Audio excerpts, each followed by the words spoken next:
Okey akak, tengok dekat depan Hani ni ada apa ni sayang. Bila kita buat macam ni, semestinya ada kain pasang promosi lagi kakak. Tapi yang ni special, kita nak bagi untuk tarikh 26 hari bulan sampai 28 hari bulan. Tengok ni kakak, kain pasang. Tapi yang ni bukan tak ada diamond tau. Yang ni yang berdiamond. Allah, kita tak tepi dulu.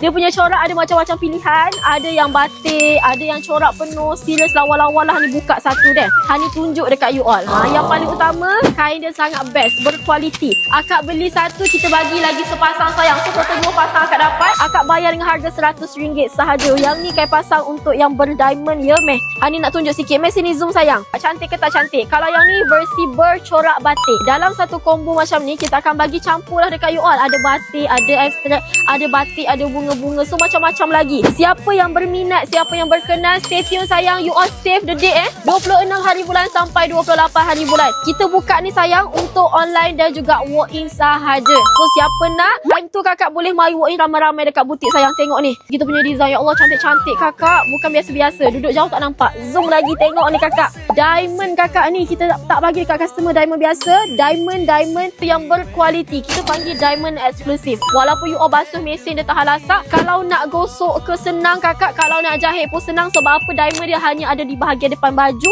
tapi full. Jangan risau, tukang jahit senang nak potong. Kalau nak boleh mari walk-in tarikh tersebut 26 sampai 28 ni kita buat combo macam ni sayang. Beli satu percuma satu ni. Beli satu percuma satu, bayar RM100 sahaja untuk yang terawal. Stok tak banyak pun. Siapa cepat dia dapat.